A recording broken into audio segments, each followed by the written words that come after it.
Let's solve homework exercise number 21 from section 9.1. 21 states that we want to express 90 kilometers per hour in miles per hour. Now, the kilometers, the time is both in hours, so basically you can ignore per hour and just look at 90 kilometers and converting it to miles, because the per hour is the same unit of time, so it doesn't change. So again, we'll write down the 90 kilometers. Using dimensional analysis, we want to convert to miles, so that goes in the numerator. Kilometers goes in the denominator to cancel. And notice here in this chart, for every 1 mile, so the coefficient of mile is 1, there are 1.6 kilometers.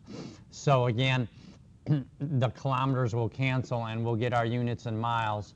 Notice the 1.6 is in the denominator, so that's going to tell us to divide. So we'll do 90 divided by 1.6, and that will give us the number of miles per hour.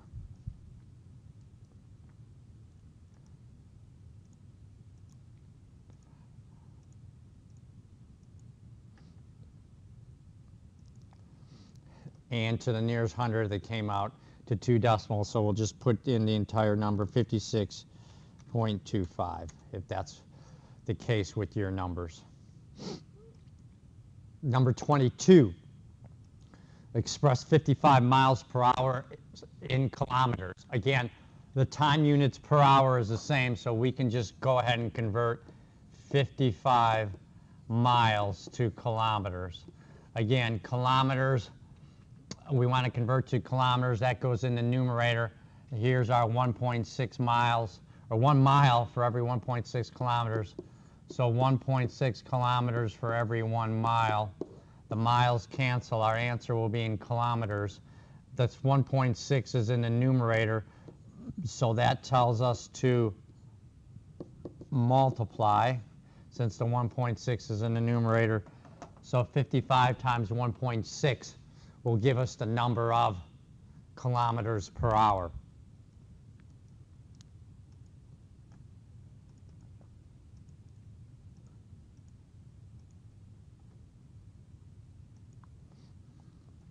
And we get to the nearest whole number.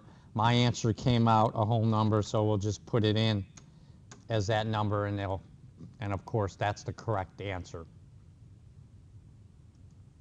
Okay, if you get a decimal, notice you got to round it to the nearest whole number.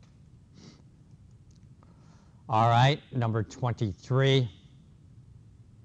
We're going to convert 225 miles per hour in feet per second.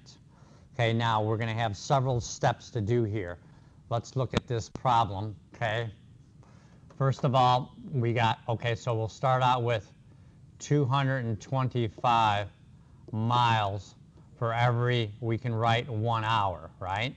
That's what it means, 225 miles per hour for every 1 hour. Now, we want to convert to feet, right?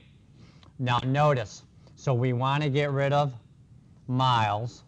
So miles will go in the denominator, feet in the numerator, and what's the conversion? Right here, 5,280 feet for every 1 mile. Okay, so now the miles cancel, we got feet per hour, but we want to convert to feet per second. Now notice, here's where it's a little bit tricky.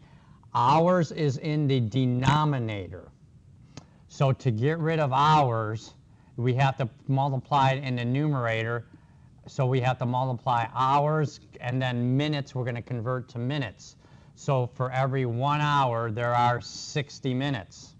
Okay, so the hours cancel, so now we get feet per minute, but we want one more conversion. We want feet per second. So the last conversion is we want to cancel minutes. So for every 1 minute, let me see if I could write in red maybe to see it better. For every 1 minute, there are 60 seconds. So now here the minutes cancel, and we finally get seconds. So notice the units are what in the numerator?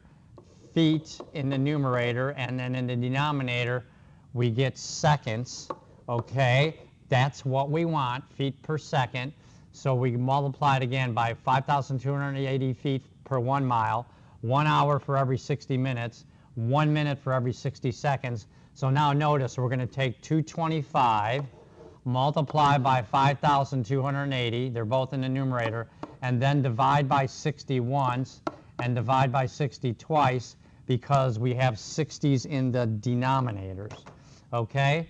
So we'll follow that 225. It's going to be 225 times 5,280 divided by 60, and then again divided by 60 again. Okay? So we'll do it one step at a time. All right. So we have 225 times 5,280. All right, and then in fact, if you got to just you got to do it one step at a time in terms of division. So divide by 60 once, then divide by 60 again, and you get 330 feet per second. Or if you did it all in one step, you'd have to put the 60 times 60 into parentheses. You'd have to do 225 times 5280 divided by, you have to make sure they're both in the denominator, so you'd have to do both. You have to put it in parentheses, and there's the same correct answer, 330 feet per second. All right, very good. Choose the most reasonable metric unit for the blank. Fred's truck is about 7 centimeters, would only be a couple inches. 7 meters would seem about right. That would be about 7 yards. That's the length of a car. Millimeters would be minute, and kilometers would be several miles. So a truck would have to be 7 meters. Approximation. The length of a standard staple, what would you measure this in? A staple is very, very small, so we would use a metric measurement that is very small, which would be a millimeter, right? Kilometers would be if we're going several miles. Meters would be like a football field or something like that. And something very small, we would use millimeters. All right, number 26, diameter of a cat's tooth. Again, it's very, very small. Kilometers and meters don't make any sense. Millimeters would make sense. So definitely we would measure it in millimeters. Number 27, the width of a ruler. Again, 4 millimeters is each millimeter is like a point of a pen. So that would be very, very small. Probably too small. 4 centimeters would be more, a little bit more than an inch. Between an inch or 2, which would be about right? Because 2.5 centimeters and an inch. 4 meters, of course, is way too big. So the only appropriate answer would be 4 centimeters.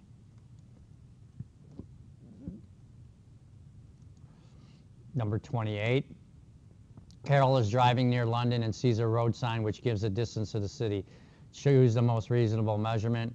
Again, from distances to cities, we assume it's several miles, or in terms of, then the equivalent in the metric would be kilometers. So 40 meters again would be not, just a half of a length of a football field, less than half. 40 centimeters is less than a meter, so the only appropriate measure would obviously be kilometers.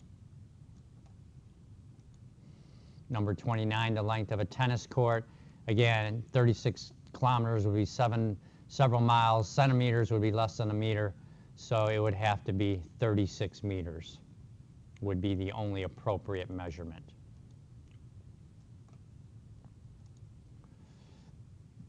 Okay. We're going to go ahead and stop this session at problem number 29. If you have any questions, send me an email at tswers@hodges.edu or call me at 239-938-7805. Thank you.